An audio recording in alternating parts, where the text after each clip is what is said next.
Lesson 1, The Jamun Tree. In the backyard of the house where Ricky, Zonak, Mompy, and Tinky lived stood a lovely jamun tree. It was a tall and stately tree with dark green leaves and trailing branches that clawed into the sky. Means घर के पीछे जहाँ रिंकी, जोनक, मोम्पी और टिंकी रहते थे वहाँ एक जामुन का पेड़ था। वह एक लंबा और उन्नत वृक्ष था। उसकी पत्तियाँ हरी और डालियाँ ऐठी हुई थी जो आकाश को पकड़ी हुई थी। The jamun tree was a source of joy of the children. They loved to climb its knotty, crenelled branches and play hide and seek among the foliage. During the sweltering summer month, hot and tired after playing in the backyard, the children took rest under its welcome shade. जामुन का वृक्ष बच्चों के लिए खुशी का एक स्रोत था।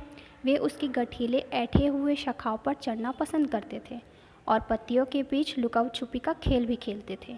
पसीना निकलने वाली गर्मी के महीने में गर्मी और आंगन में खेल से थकने के बाद बच्चे उसकी छाया में विश्राम करते थे। The sleepy sweetness of the jamun invited the visitors too. A pair of squirrels who lived in a nearby bamboo grove came regularly to nibble at the fruits.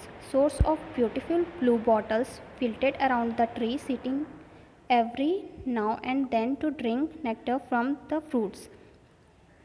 Honeybees, who seemed to be forever busy, filled the air with their urgent buzzing. Ants arrived in great number, marching in a straight line to carry off the fruits which had fallen onto the ground. The children would spend hours watching the ants. They marveled at the discipline with which these hardly little creatures toiled, carrying loads many times their own weights. मीन्स जामुन की मिठास अन्य लोगों को भी invite करती थी, यानी निमंत्रण देती थी। गिलहरियों की एक जोड़ी जो नज़दीक बांस की बाड़ी में रहते थे वो रोज़ आकर फल को कुतरते थे। बहुत सारे ब्लू बॉटल मक्खी पेड़ के चारों ओर घूमकर फलों के पराग को पीते थे। मधुमक्खी जो हमेशा मधुमक्खियाँ हमेशा व्यस्त रूप से जानी जाती हैं, पूरे एटमॉस्फेयर को गुंजायमान कर दिया। चींटियाँ अत्यधिक संख्या में पहुंची, एक सीधी पंक्ति में जमीन पर पड़े हुए फलों को उठाकर चलती थी। बच्चे घंटों उस चींटियों को ध्यान से देखते थे। वे चींटियों के अनुशासन को देखकर आश्चर्यचकित हो गए, जो विपरीत परिस्थितियों में भी कठिन परिश्रम करके जीवन जीती थी, अपने वज़न से भी ज़्यादा वज़न को ढोती थी। The month was January. The Bihu festival was fast approaching. There would be much feasting and merriment during the festival. Each household would build a meji, a pile of firewood stacked neatly together in the backyard. On the first morning of the festival, the meji would be set alight, invoking the blessing of Agni. Agni is the god of fire. Let's build a champion meji this year, Ricky suggests a few days before the festival. Zonak, Mompy and Tinky warmed to the idea. Mompy, the most practical one, saw the difficulties ahead. But where will we get so much wood from? Father might buy some firewood, but that all be just enough for a teeny meji. जनवरी का महीना था। बिहू का त्यौहार बहुत जल्दी आ रहा था। त्यौहार के दौरान बहुत बढ़िया दावत और आनंद होगा। प्रत्येक गृहिणी अपने घर के पीछे आंगन में मेजी बनाकर रखेगी। त्यौहार के दिन सुबह अग्नि देवता की स्तुति कर पहले मेजी को जलाया जाता है। चलो इस वर्ष मेजी चैंपियन बनाएंगे, रिकी ने त्यौहार शुरू होने के कुछ दिन पहले सुझाया। जोनक, मोम्पी और टिंकी ने विचार का स्वागत किया। ये तीनों एग्री हो गए रिकी के आइडिया से। मोम्पी एक प्रैक्टिकल टाइप का लड़का था जिसने सामने एक कठिनाई को देखा। लेकिन हमें इतनी लकड़ियाँ कहाँ से मिलेगी? पिताजी कुछ लकड़ियाँ खरीद देंगे, लेकिन वो सिर्फ एक छोटी मेजी के लिए पर्याप्त होगा। Zonak had an idea. Look, in our class we have a social forestry project. They are giving us suitable spelling to the plant in February March. I think I will ask them for some. These trees are specially grown to be cut so that older trees can be saved. Shaunak को एक idea आया।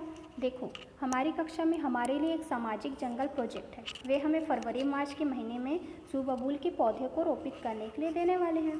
मैं सोचता हूँ मैं उनसे कुछ पौधों के बारे में पूछूंगा और ऐसे पेड़ों को विशेष रूप से काटने के लिए बड़ा किया जाता है ताकि पेड़ों को बचाया जा सके। जी।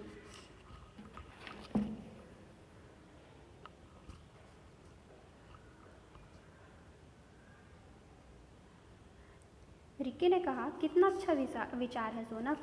कुछ छोटे पौधों को लेते हैं, हम उन्हें दीवार के किनारे किनारे लगा देंगे। 2 वर्षों में जब वे बड़े हो जाएंगे हम उन्हें काट कर और एक बड़ी मेजी बना लेंगे। That night, as the children got ready to go to bed, Zonak said, "We may have a small mechi this year, but I am glad we didn't cut the jamun tree." The others nodded happily. उस रात जब बच्चे सोने की तैयारी में थे, जोनक ने कहा, इस वर्ष हमारे पास छोटी मेजी है, लेकिन मुझे खुशी है कि हमने जामुन के वृक्ष को नहीं काटा। बाकी सभी खुश होकर हाँ में हाँ करके सर हिला के सो गए। Now we will come to the exercise part. First, take the most appropriate meaning for each of the following words in bold. First है, Mompy and Tinky were enthusiastic about cutting the jamun tree. इसका मतलब होता है, जो bold letter में लिखा है, खुश या उत्साह से भरा होना। तो इसका आंसर होगा B, excited. Second, the marvelled at the discipline with which ants toiled. इस मार्वल्ड का मतलब होता है आश्चर्य। इसका आंसर होगा वंडर्ड। वंडर्ड का भी मतलब होता है आश्चर्य। Third, Jonak said it is obvious that we can not cut the tree. Obvious का मतलब होता है यहाँ पर जाहिर करना। तो इसका आंसर होगा C, clear. Now come to the next part. B, complete the following sentence with appropriate subjects और प्रेडिकेट्स। प्रेडिकेट्स का मतलब होता है विशेषण। फर्स्ट है, the people living in the remote area of Chhattisgarh are mostly tribes. Mostly tribes का मतलब होता है ज़्यादातर जनजातियाँ हैं छत्तीसगढ़ में। Second, Rohan is unknown to me. Third, Chhattisgarh is famous for its greenery, मतलब छत्तीसगढ़ अपनी हरियाली के लिए जाना जाता है। Fourth, the Bihu festival is related to Assam. Bihu festival संबंधित है असम राज्य से। Fifth, in democracy people elect the government. यहाँ पर इलेक्ट का मतलब होता है मतदान के द्वारा किसी को चुनना, to decide to do something.